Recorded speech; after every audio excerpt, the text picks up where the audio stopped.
Hello friends, welcome to the MPTS Academy. I hope आप सभी अच्छे होंगे, पढ़ाई कर रहे होंगे, घर पे सेफ होंगे। देखिए, आज के इस लेसन में हम लोग सोल्व करेंगे एसएससी सीएचएसएल 2020 के क्वेश्चंस को। ठीक है, इंग्लिश सेक्शन के जितने भी क्वेश्चंस हैं, मींस एसएससी में 25 क्वेश्चंस पूछे जाते हैं, तो आपका यहाँ पर जो है सॉल्यूशन कराया जा रहा है सारे क्वेश्चंस का पूरे डिटेल में। हम लोग कर रहे हैं अभी 2020 के क्वेश्चंस को शिफ्ट वाइज करके। देखिए, आपका जो सीएचएसएल का एग्जाम जो है 2019 में फॉर्म फिलअप हुआ था और 2020 में एग्जाम कंडक्ट हुआ था 17 मार्च, 18 मार्च और 19 मार्च। ठीक है, इसके बाद जो है आपका कोविड की वजह से एग्जाम पोस्टपोन कर दिया गया और जो दोबारा एग्जाम कंडक्ट हुआ था वो हुआ था आपका 12 अक्टूबर से लेकर 26 अक्टूबर के बीच में। ठीक है, वेरियस शिफ्ट्स में हुआ है। तो हम लोग यहाँ पर शिफ्ट वाइज करके इसका सॉल्यूशन कर रहे हैं। हम लोगों ने 17, 18 और 19 मार्च के तीनों शिफ्ट के क्वेश्चन का सॉल्यूशन यहाँ पर कर लिया है। आज हम लोग देखेंगे, यानी कि जो लॉकडाउन के बाद मीन्स कि कोविड के बाद जो हमारा एग्जाम कंडक्ट हुआ सीएचएसएल का, उसमें जो पहला एग्जाम कंडक्ट हुआ था वो हुआ था आपका 12 अक्टूबर को। तो आज हम लोग यहाँ पर 12 अक्टूबर के फर्स्ट शिफ्ट का क्वेश्चन का सॉल्यूशन यहाँ पर करेंगे। ठीक है, तो लेसन को कंप्लीट देखिएगा। कहीं पर कोई इशू हो, कोई समझ में ना आए तो कमेंट बॉक्स में जरूर कमेंट कर दीजिए। ठीक है, क्वेश्चन नंबर फर्स्ट, यहाँ पे आपको इडियम का अर्थ बताना है। Select the most appropriate meaning of the given idiom. यहाँ पर देखिए, अप्रोप्रिएट एक वर्ड यूज हुआ है, इसका मतलब होता है सटीक, उपयुक्त, यानी कि आपको इडियम का सबसे सटीक अर्थ आपको चूज करना है अपने गिवन ऑप्शन से। जो क्वेश्चन आपका है वो है आपका अप इन आर्म्स। इसका मतलब क्या होता है? इसका मतलब होता है प्रोटेस्टिंग एंग्रली अबाउट समथिंग, यानी कि आप जो है बहुत ही गुस्से में किसी चीज का विरोध कर रहे हैं। ऑप्शंस देखते हैं। डिवाइड इनटू आर्म्ड ग्रुप्स, यानी कि आप जो है आर्म ग्रुप में डिवाइड हो गए, बढ़ गए। एंग्री अबाउट समथिंग, यानी कि आप किसी चीज पर जो है क्रोधित हैं, तो राइट आंसर आपका यहाँ पे ऑप्शन बी हो जाएगा। Throw up arms in joy, यानी कि आप जो है खुशी में अपने हाथ पैर ऊपर करते हैं। Give up fighting and surrender, यानी कि आप जो है फाइटिंग को छोड़ देते हैं और आत्मसमर्पण करते हैं। सरेंडर यानी कि आत्मसमर्पण करना। तो यहाँ पर जो आपका राइट आंसर हो जाएगा वो हो जाएगा आपका ऑप्शन बी। क्वेश्चन नंबर 2, यहाँ पे आपको करेक्ट पैसिव फॉर्म में जो आपका है उसे आपको चूज करना है। The police beat a number of protesters last night. Last night यहाँ पर देखिए, बीट यानी कि आपका सब्जेक्ट प्लस वर्ब का सेकंड फॉर्म, यानी कि ये सेंटेंस जो है आपका पास्ट में है। लास्ट नाइट हो गया, इट मीन्स ऑलरेडी ये पास्ट टेंस में है, ये हमारा सेंस है समझने का। ठीक है, तो ये पास्ट में है, तो जब हम इसे अब चेंज करेंगे पैसिव वॉइस में, तो इसका रूल क्या है? वाज या वेयर प्लस वर्ब का थर्ड फॉर्म यूज करना। ठीक है, तो अगर आप ऑप्शंस को देखेंगे तो यहाँ पर देखिए एलिमिनेट हो जाएगा, क्योंकि हैड का यूज। यहाँ पर देखिए बीइंग का यूज हो गया, ये भी एलिमिनेट, क्योंकि बीइंग का यूज कब होता है? कॉन्टिन्यूअस टेंस में, या तो हम प्रेजेंट कॉन्टिन्यूअस टेंस में बनाते हैं या फिर पास्ट कॉन्टिन्यूअस टेंस में जब चेंज करते हैं तब बीइंग का यूज करते हैं, इसलिए भी एलिमिनेट। यहाँ पर देखिए हैज बीन का यूज, ये भी एलिमिनेट, क्योंकि हैज का प्रयोग आपका प्रेजेंट में होता है। तो एक ही ऑप्शन आपके पास रिमेनिंग है, ऑप्शन डी। तो देखिए इससे क्या हुआ कि आप अपने अगर ऑप्शंस को एलिमिनेट करना सीखते हैं तो उससे क्या होता है कि आपको 0% कंफ्यूजन होता है। ठीक है, अगर आप इन तीनों ऑप्शंस को एलिमिनेट कर दिए, अगर आपको रूल्स याद है, तो आपके पास 0% कंफ्यूजन है और डायरेक्ट आप अपने राइट आंसर पे आ गए। ठीक है, तो इससे क्या होता है कि रूल्स अगर आपको याद है तो आप एकदम कंफर्म आंसर को चूज करेंगे, कोई भी 1% भी इधर से उधर नहीं होना है। ठीक है, इसलिए जो है रूल्स को हमेशा ध्यान में रखिए, उनका रिवीजन करते रहिए। अगर आपको टेंस या वॉइस में किसी प्रकार का दिक्कत है तो आप हमारे YouTube channel the MPTS academy के प्लेलिस्ट सेक्शन में जाएं, वहां पे मिलेगा आपको एसएससी 45 डेज प्लेस के नाम से एक प्लेलिस्ट। डिस्क्रिप्शन बॉक्स में भी उसका लिंक दे दिया गया है, या फिर आप प्लेलिस्ट में भी जाकर चेक कर सकते हैं। ठीक है, तो इसमें आपको टेंस और वॉइस साथ साथ में सिखाया गया है, हर प्रकार के क्वेश्चन आपको वहां पर मिल जाएंगे टेंस और वॉइस से रिलेटेड। आप चाहें तो उस प्लेलिस्ट को फॉलो कर सकते हैं। आते हैं क्वेश्चन नंबर 3 पे। यहाँ आपको रॉन्गली स्पेल्ड को चूज करना है। जो पहला वर्ड है वो है आपका अनरूली, इसका मतलब होता है अनियंत्रित। ऑफुली यानी कि भयपूर्ण। फेथफुली, FATHFULLY, फेथफुली यानी कि ईमानदारी से, निष्ठा से। तो राइट आंसर आपका यहाँ पे ऑप्शन सी है।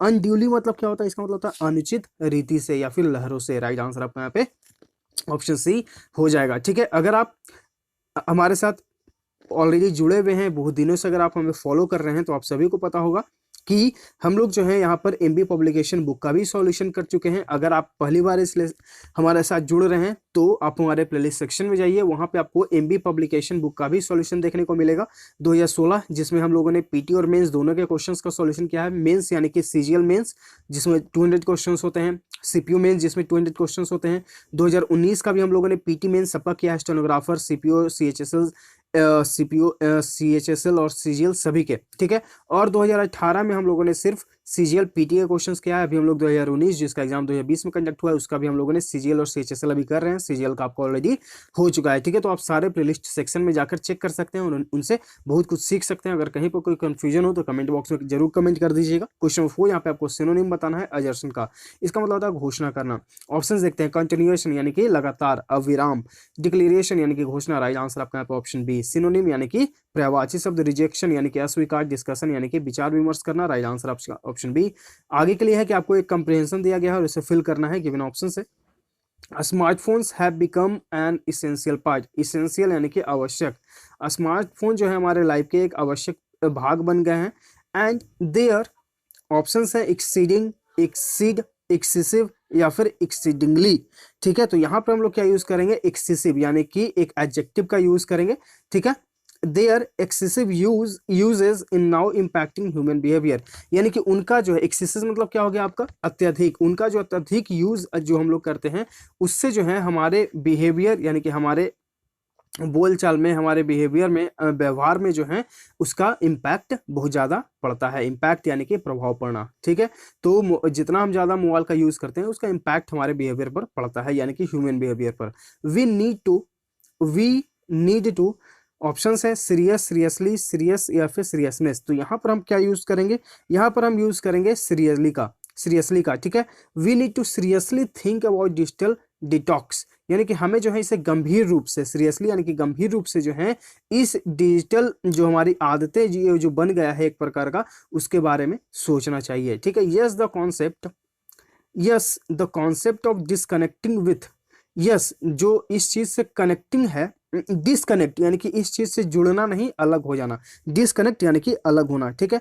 तो disconnecting with the virtual world is not just a phase, यानी कि अगर आप चाहें कि हम इस डिजिटल वर्ल्ड से जो है या फिर वर्चुअल वर्ल्ड से दूर हों तो ये इतना भी आसान नहीं है। It is the need of our today, यानी कि यह जो है अब हमारे हर दिन की ज़रूरत का एक हिस्सा बन चुका है। क्योंकि देखिए अगर हम ऑनलाइन क्लास कर रहे हैं आज, तो ये हमारे एक डेली लाइफ का जो है एक हिस्सा बन चुका है, इसलिए जो हम इससे जल्दी छुटकारा नहीं पा सकते हैं, ठीक है। The global brand director of the smartphone Vivo in his speak nudged all smartphone, जो global brand director of smartphone Vivo के जो हैं डायरेक्टर, वो अपने स्पीच में कहते हैं कि nudged all स्मार्टफोन यूजर्स, फिर ऑप्शंस हैं टू टेकिंग, टेक्स या फिर टेकन। तो यहाँ पर हम क्या यूज करेंगे, यहाँ पर यूज करेंगे ऑप्शन ए यानी कि to take a step backward and think, यानी कि हम सभी को जो है एक कदम पीछे जाने की जरूरत है और सोचने की जरूरत है। He said let's fill in the blank our mobiles and place to be closer and nearer to our loved ones. तो उन्होंने क्या कहा अपने स्पीच में कि लेट्स, यहाँ पर जो है उनका कहने का अर्थ है कि let's switch off our mobiles, यानी कि हमें जो है अपने फ़ोन को बंद कर देना चाहिए और हमें अपने नज़दीकी या फिर जो हमारे प्रेमी हैं जिनसे हम प्रेम करते हैं, मतलब कि फैमिली टाइप जो है, उनके साथ हमें अपना समय व्यतीत करना चाहिए, ठीक है। यहाँ पर देखिए स्विच ऑफ यानी कि बंद करना, स्विच ओवर मतलब क्या होता है, टू चेंज और चूज समवन एल्स, यानी कि आप जो है किसी और व्यक्ति या वस्तु को जो है किसी चीज़ के अलावा चूज कर लिए, ठीक है। मतलब कि मान लीजिए थिंग ए और थिंग बी है, तो आपने जो है इसके जगह इसे चूज कर लिया, ठीक है। तो यहाँ पर यही हुआ स्विच ओवर, यानी कि एक चीज को बदलकर दूसरे चीज पर आ जाना। स्विच अप मतलब क्या होता है, टू आल्टर यानी कि किसी चीज को बदल देना। टू स्विच इन इसका मतलब होता है अ सडन चेंज, यानी कि अचानक से परिवर्तन। राइट आंसर आपका यहाँ पे ऑप्शन ए हो जाएगा। क्वेश्चन नंबर 10, यहाँ पे आपको अंडरलाइन सेगमेंट में इंप्रूवमेंट की जरूरत है तो करें, तो नो इंप्रूवमेंट ऑप्शन के साथ जाएं। Lenovo has launched ThinkPad 11 fold, Lenovo जो है वो थिंकपैड 11 फोल्ड को लॉन्च किया उन्होंने। The world's first foldable laptop, यानी कि आप उसे मोड़ सकते हैं, which is claim to be so durable as its both other devices. तो यहाँ पर देखिए एज का यूज, तो एज और एज का हम लोग यूज करते हैं, ये हम लोग प्रीवियस लेसन में भी देखे थे। तो देखिए अगर इस तरह के ऑप्शन अगर हम देखेंगे तो सिर्फ ऑप्शन डी में ही है, यहाँ देखिए एज और यहाँ भी एज, ऑप्शन डी आपका यहाँ पर राइट आंसर हो जाएगा। क्वेश्चन 11, यहाँ पे आपको ग्रामेटिकल एरर को फाइंड आउट करना है। When I met Akbar Padmis, one of the pioneers of Indian art, he was 87 but still alert and active.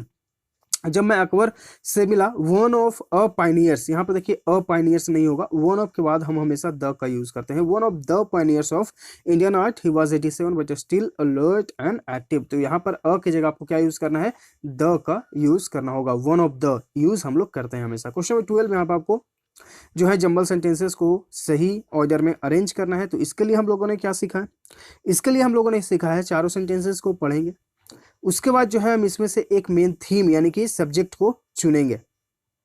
ठीक है, तो सब्जेक्ट चुनना ही हमारे लिए सबसे बड़ा काम है, और ये आप कब करेंगे, जब आप इस पर बेहतरीन प्रैक्टिस करेंगे, बेहतर तरीके से प्रैक्टिस करेंगे, क्योंकि इस तरह के क्वेश्चंस आप जल्दी नहीं बना पाएंगे। और जो आपका अंडरस्टैंडिंग बनेगा वो धीरे धीरे ही बनेगा, कि मान लीजिए कोई सेंटेंस यहाँ पर रुकता है तो उसके बाद जो है हम क्या यूज करेंगे। जैसे मान लीजिए कोई ऐसा वर्ड है जिसके आगे जो है हम प्रीपोजिशन का ही यूज करना है, तो ये कब होगा, जब आप इस सेंटेंसेस को अच्छे से पढ़ेंगे और आपको आइडिया है कि मान लीजिए कि यहाँ पर अग्री है, ठीक, और आगे वाला जो पार्ट है, हम कोई व्यक्ति के साथ है तो अग्री के साथ हम क्या यूज करते हैं, प्रीपोजिशन विद का यूज करते हैं। तो ये आपको कब आइडिया होगा, जब आप इस पर ज्यादा से ज्यादा प्रैक्टिस करेंगे, आपका कॉन्सेप्ट थोड़ा क्लियर होगा, समझ सकते हैं आप अच्छे से। ठीक है, तो यहाँ पर देखिए, अगर हम इन चारों सेंटेंसेस को पढ़ेंगे, आप इसके खुद से प्रैक्टिस करिएगा। ठीक है, इसका पीडीएफ जो है, यानी कि इस लेसन का पीडीएफ और प्रीवियस जो लेसन हो चुके हैं उसका पीडीएफ जो है आप हमारे टेलीग्राम चैनल द एमपीटीएस अकेडमी से जाकर डाउनलोड कर सकते हैं। यहाँ पर देखिए, इस पीडीएफ में आपको लिंक भी दे दिया गया है, फिर डिस्क्रिप्शन बॉक्स में भी टेलीग्राम चैनल का लिंक है, और वहाँ पे आपको जो है इस तरह के डेली पीडीएफ्स मिल रहे हैं सिनोनिम्स और एंटोनिम्स के। ठीक है, जैसे मान लीजिए एक वर्ड है डिसिपेट, इसका सिनोनिम क्या है, एंटोनिम क्या है, इसका देखिए अर्थ सेंटेंस में हम लोगों ने कैसे यूज किया। तो ये सारे आपको यहाँ पर पीडीएफ फॉर्म में मिल रहे हैं, तो आप चाहें तो आप हमारे टेलीग्राम चैनल पर जाकर इन पीडीएफ्स को फ्री ऑफ कॉस्ट डाउनलोड करके उनसे बहुत कुछ सीख सकते हैं, उन्हें याद कर सकते हैं। सारे एमपी पब्लिकेशन बुक से ही वहाँ पे वर्ड्स आपको बताए गए हैं। ठीक है, तो यहाँ पर देखिए जो हमारा सेंटेंस शुरू होगा वो होगा एक रीजनल ट्रांसपोर्ट ऑफिस से। ठीक है, the regional transport office of Delhi have recently introduce the new driving test, यानी कि उन्होंने जो है एक नया ड्राइविंग टेस्ट जो है इंट्रोड्यूस किया है। द टेस्ट, अब देखिए टेस्ट के बारे में, न्यू ड्राइविंग टेस्ट है, अब इसके बारे में बात होगा कि this test is conducted on the fully automated driving test track designed by Maruti Suzuki, यानी कि यह जो टेस्ट है वो फुली ऑटोमेटेड ड्राइविंग टेस्ट होगा जो मारुति सुजुकी के द्वारा बनाया गया। तो अगर आप इस चीज को समझ रहे हैं तो डी और ए के साथ आपका सेंटेंस शुरू होगा, तो आप अपने ऑप्शंस को देखिए, यहाँ पे एक ही ऑप्शन ऐसा है, तो ऑप्शन डी आपका यहाँ पर राइट आंसर हो जाएगा। तो ये आप कब कर पाएंगे, एकदम जल्दी से एग्जाम में, क्योंकि आपको 200 क्वेश्चन सोल्व करने होंगे सीजीएल मेंस में, 20 क्वेश्चन आपको इसमें होंगे ये। तो हर एक क्वेश्चन, अगर आप ये क्वेश्चन को छोड़ देते हैं तो आपके पास सिर्फ 180 मार्क्स है, जबकि अदर्स जो व्यक्ति हैं, मतलब जो अदर कैंडिडेट्स हैं जो अच्छा प्रिपरेशन कर रहे हैं, तो उनके लिए 200 क्वेश्चन होगा, आपके लिए सिर्फ 180 होगा। ठीक है, तो इस चीज को आप ध्यान में रखकर प्लीज इस पर ज्यादा से ज्यादा प्रैक्टिस करिए। अगर आपको कुछ समझ में नहीं आए तो कमेंट बॉक्स में जरूर कमेंट करिएगा, हम कोशिश करेंगे कि आपको और दूसरे तरीके से समझाएं, लेकिन हम आपको ऑलरेडी प्रीवियस लेसन्स में एमबी पब्लिकेशन बुक से ही हम आपको बताते आ रहे हैं कि किस तरह से जो है आप इसका प्रैक्टिस करें। ठीक है, फिर भी आपको कुछ समझ में आए तो कमेंट बॉक्स में जरूर कमेंट करिएगा। क्वेश्चन नंबर 13, यहाँ पे आपको ग्रामेटिकल एरर को फाइंड आउट करना है। Your skill lie in cheering up people who are stressed out, wound up और जनरली जस्ट अनवाइड। ठीक, योर स्किल सब्जेक्ट सिंगुलर, तो भर भी सिंगुलर होना चाहिए, तो लाई की जगह हम क्या यूज करेंगे, लाइज इन का यूज करेंगे। इसका मतलब होता है डिपेंड ऑन, लाइज ऑन मतलब होता है डिपेंड, यानी कि आश्रित होना। आपका जो स्किल है lies in cheering up people, यानी कि बहुत सारे जो लोग हैं जो स्ट्रेस्ड में हैं, जो परेशानी में हैं, जो चिंतित हैं, वो आपके चीयरिंग अप करने का जो आपका जो तरीका है उससे वो आपका स्किल पर आश्रित करता है। ठीक है, मतलब कि आप किस प्रकार से अपने स्किल को दिखाते हैं, यहाँ पर ये बेसिकली इसका अर्थ है। तो लाई की जगह आपको लाइज का यूज करना है, lies in cheering. Question number 14, यहाँ पे आपको फिल इन द ब्लैंक करना है। पैरमीज worked like a mathematician and was a true fill in the blank who experiment with numerous mediums. ठीक है, ऑप्शन है एडवर्सरी यानी कि प्रतिद्वंदी, विरोधी, वॉलंटरी यानी कि स्वैच्छिक, विजनरी यानी कि दूरदर्शी, दार्शनिक, लिटरेरी यानी कि साहित्यिक। तो जो पैदमीज हैं वो एक मैथमेटिशियन की तरह उन्होंने काम किया, और वो जो है एक दार्शनिक थे जो कि उन्होंने बहुत ही एक्सपेरिमेंट किया था न्यूमरस मीडियम्स के साथ। ऑप्शन सी आपका यहाँ पर राइट आंसर है। क्वेश्चन 15, यहाँ पर आपको एंटोनिम यानी कि विपरीत बताना है। सर्विलांस का इसका मतलब होता है सतर्क या फिर चौकन्ना होना। ऑप्शन देखते हैं, एंड्योरेंस यानी कि टिकाऊ। ठीक है, इंड्योरेंस मतलब आपका क्या होगा, टिकाऊ हो गया, या फिर जो सहन शक्ति है वो ज्यादा होता है। अटैक यानी कि आक्रमण, विजिलेंस यानी कि सतर्क, ये तो सिनोनिम है। नेग्लेक्ट यानी कि लापरवाही, तो राइट आंसर आपका यहाँ पर ऑप्शन डी हो जाएगा। एक व्यक्ति सतर्क और एक लापरवाह है। क्वेश्चन नंबर 16, यहाँ पे आपको रॉन्गली स्पेल को चूज करना है। जोकलरी यानी कि हास्यपूर्ण तरीके से, यानी कि हंसना किसी पर। पॉपुलरली यानी कि प्रसिद्धता। बेगरली यानी कि निर्धन, गरीब। सिंसियरली, सिंसियरली, ठीक है, यहाँ पे ERELY यहाँ पे आपका हो जाएगा, ERELY। इसका राइट आंसर यहाँ पे ऑप्शन डी है, सिंसियरली। इसका मतलब होता है ईमानदारी से। क्वेश्चन नंबर 17, यहाँ पे आपको इडियम का अर्थ बताना है। स्टीयर ऑफ हॉनेस्ट नेस्ट, इसका मतलब क्या होता है, इसका मतलब होता है कि to make trouble, cause commotion, यानी कि आप जो है किसी परेशानी को खुद बुला लेते हैं, ठीक है, उसका आह्वान करते हैं। डिस्ट्रॉय अ नेस्ट यानी कि आपने एक जाल को खत्म कर दिया। प्रोवोक ट्रबल यानी कि आपने एक परेशानी को खुद मोल ले लिया। तो राइट आंसर आपका यहाँ पे ऑप्शन बी है, लीड और रिवोल्ट यानी कि आपने विद्रोह छेड़ दिया। कॉल फॉर डायलॉग यानी कि आपने जो है डायलॉग के लिए बुलाया। राइट आंसर आपका यहाँ पे ऑप्शन बी है, प्रोवोक यानी कि उकसाना, आह्वान करना अपने समस्या को। क्वेश्चन नंबर 18 यहाँ पे आपको फिल इन द ब्लैंक करना है।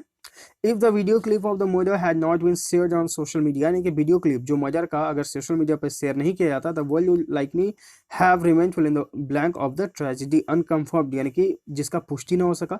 रिकॉग्नाइज यानी कि जिसे पहचाना ना गया। अनअवेयर यानी कि जो लोग जो है अनभिज्ञ रहते हैं इस चीज से। रिनाउंड यानी कि प्रसिद्ध। तो लोग जो है आज भी इस ट्रेजेडी से जो है अनभिज्ञ रहते हैं, यानी कि उसके बारे में नहीं जान पाते। ऑप्शन सी आपका यहाँ पर राइट आंसर हो जाएगा। क्वेश्चन 19 यहाँ पे आपको एंटोनिम यानी कि विपरीत बताना है। डिमोलिश यानी कि नष्ट करना, बर्बाद करना। ऑप्शंस देखते हैं। ऑब्स्ट्रक्ट यानी कि बाधित करना। चेरिस मतलब क्या हो गया आपका? चेरिस मतलब हो गया कि पालन पोषण करना। कंस्ट्रक्ट यानी कि बनाना। एबोलिश यानी कि बर्बाद करना, खत्म करना, ठीक है, समाप्त करना या फिर खत्म करना। तो राइट आंसर आपका यहाँ पे ऑप्शन सी है। एक जो है आपका वर्ड, जो आपका वर्ड है यहाँ पे डिमोलिश यानी कि खत्म किया जा रहा है, और एक जो है बनाया जा रहा है, तो ये दोनों एक दूसरे के विपरीत है। राइट आंसर आपका ऑप्शन सी हो जाएगा। क्वेश्चन 20 यहाँ पे गाइल है, इसका सिनोनिम बताएंगे प्रवाची शब्द। गाइल मतलब क्या होता है? छल। अब इसका विपरीत सॉरी सिनोनिम यानी कि प्रवाची शब्द क्या होगा, ये हमें देखना है। इंट्यूशन यानी कि अंतः ज्ञान। सहज बोध जिसे बोलते हैं। सिंसियरिटी यानी कि ईमानदारी। डिसीट यानी कि छल। तो राइट आंसर आपका यहाँ पे ऑप्शन सी है, सरफिट यानी कि अधिकता। क्वेश्चन 21 यहाँ पे आपको अंडरलाइन सेगमेंट में इंप्रूवमेंट की जरूरत है, तो करेंगे तो फिर नो इंप्रूवमेंट ऑप्शन के साथ जाएं। It is reported that everybody India witnessing the death of over 200 babies aged less than 1 year. It is reported that every day India witnessing the death.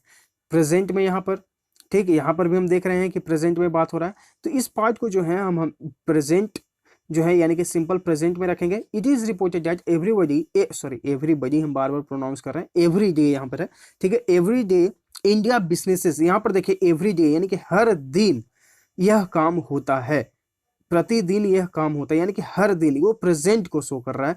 तो यहाँ पर जो है हम यूज करेंगे ऑप्शन सी, यानी कि इंडिया विटनेसेस द डेथ, यानी कि वो हर दिन ऐसा जो है विटनेस कर रहा है, यानी कि वो गवाह बन रहा है। Bharat death of over 2000 babies as less than 1, यानी एक साल में जो है लगभग 2000 बेबीज जो हैं वो उनके डेथ को इंडिया विटनेस कर रहा है, ऐसा एक रिपोर्ट आया है, ठीक है। तो एवरी डे का यहाँ पर यूज हो गया, यानी कि हम इसे प्रेजेंट इंडेफिनिट में बनाएंगे। तो प्रेजेंट इंडेफिनिट में अगर ऑप्शंस देखेंगे तो विल बी एलिमिनेट, क्योंकि ये फ्यूचर में इंडिया विटनेस द डेथ, चूंकि सब्जेक्ट सिंगुलर है इसलिए हम वर्ब भी सिंगुलर फॉर्म में यूज करेंगे, यानी कि एस या एस लगाकर उसे प्लूरल बनाएंगे। तो राइट आंसर आपका यहाँ पे ऑप्शन सी हो जाएगा। क्वेश्चन 22 यहाँ पे आपको OWS यानी कि सिचुएशन बताना है। That which is no longer useful, यानी कि कोई ऐसा चीज जो यूज में नहीं है, यानी कि उसका प्रयोग नहीं हो रहा है। ऑप्शन देखते हैं। रिलक्टेंट यानी कि अनिच्छुक। रिडेंडेंट मतलब क्या होता है? अनावश्यक, फालतू। डोमिनेंट यानी कि प्रभुत्व। अबंडेंट यानी कि अत्यधिक। तो राइट आंसर यहाँ पे आपका कौन हो जाएगा? राइट आंसर आपका यहाँ पे ऑप्शन बी है, अनावश्यक, यानी कि जो चीज जो है अब वो यूज में नहीं है, वो फालतू हो चुका है। राइट आंसर आपका यहाँ पे ऑप्शन बी। क्वेश्चन 23 यहाँ पे आपको जंबल सेंटेंसेस दिए गए हैं, इसका आपको कमेंट बॉक्स में आंसर बताना है। क्वेश्चन 24 यहाँ पे आपको वन वर्ड सब्स्टिट्यूशन बनाना है, यानी कि OWS something that is genuine, यानी कि कोई ऐसा चीज जो असली है, वास्तविक है। एकेडमिक यानी कि शिक्षा से संबंधित। मैजेस्टिक यानी कि शानदार, आलिशान। अनरियल यानी कि अवास्तविक। ऑथेंटिक यानी कि वास्तविक, असली, सच्चा। तो राइट आंसर आपका यहाँ पे ऑप्शन डी हो जाएगा। क्वेश्चन 25 यहाँ पे आपको डायरेक्ट इनडायरेक्ट स्पीच बताना है। Do you attend the film festival at go every year? He asked यानी कि ये पास्ट में है, तो इस पार्ट को भी हम पास्ट में ही चेंज कर देंगे, ठीक है। चूंकि इंट्रोगेटिव यहाँ पर है, तो इंट्रोगेटिव के लिए हम लोग क्या यूज करते हैं? इफ या वेदर का यूज करते हैं, ठीक है। तो he asked me if I attended the film festival at Goa every year, कोई दिक्कत नहीं यहाँ पे इफ का use. He is asking eliminate, क्योंकि यहाँ पर ही आस्क्ड है तो इसलिए एलिमिनेट हो जाएगा। He asked me if I attend, यहाँ पर देखिए आई अटेंड, चूंकि ये पास्ट में है तो इस पार्ट को भी हम पास्ट में ही चेंज करते हैं, इसलिए भी एलिमिनेट हो गया। ही हैड आस्क्ड, यहाँ पर ही आस्क्ड है तो इसलिए हम यहाँ पर इसे चेंज क्यों करेंगे, इसमें चेंज की कोई जरूरत नहीं है। तो देखिए ऑप्शन बी, ऑप्शन सी और ऑप्शन डी आपका एलिमिनेट। राइट आंसर आपका यहाँ पे ऑप्शन ए ऑटोमेटिकली हो जाएगा। तो अगर आपको रूल्स याद हैं, कॉन्सेप्ट्स क्लियर हैं, तो आप आराम से अपने आंसर पे आ सकते हैं। अगर आपको कोई दिक्कत है डायरेक्ट इनडायरेक्ट स्पीच, जिसे हम लोग नारेशन भी बोलते हैं, तो आप हमारे Telegram channel the MTS academy को ज्वाइन करिए। उसके सर्च आइकन में जाकर सर्च करिए NARRATION नारेशन के नाम से, ठीक है। इस नाम से आपको एक PDF मिलेगा, उस PDF में सारे आपको कॉन्सेप्ट्स बताए गए हैं डायरेक्ट इनडायरेक्ट स्पीच के बहुत ही अच्छे से, तो आप चाहें तो उन्हें देखकर सीख सकते हैं, समझ सकते हैं, ठीक है। और इसके अलावा जो है आपको IB का जो एग्जाम हुआ है 18, 19 और 20 तारीख को, ठीक है, फरवरी मंथ में, तो इसका भी सॉल्यूशन आपको कराया जाएगा। मे बी कल या फिर मंडे को पक्का आपको इस पर लेसन आपको जो है मिलना शुरू हो जाएगा। 9 शिफ्ट्स में इसका जो है एग्जाम हुआ था, एक दिन में 3 शिफ्ट, ठीक है। तो जैसा भी पॉसिबल होगा हम उस हिसाब से आपको इसका सॉल्यूशन कराते जाएंगे, क्योंकि आईबी का एग्जाम जो है रिसेंटली हुआ है, तो पॉसिबिलिटी एक बनता है कि एसएससी सीएचएसएल या फिर एसएससी सीजीएल में उनसे कुछ क्वेश्चंस जो हैं जरूर बने। ठीक है, तो आप लोग जो है लेसन को जरूर देख लीजिएगा और इस लेसन को भी आप लोग कंप्लीट देख लीजिए, और कहीं पर कुछ समझ में आए तो कमेंट बॉक्स में जरूर कमेंट कर दीजिएगा।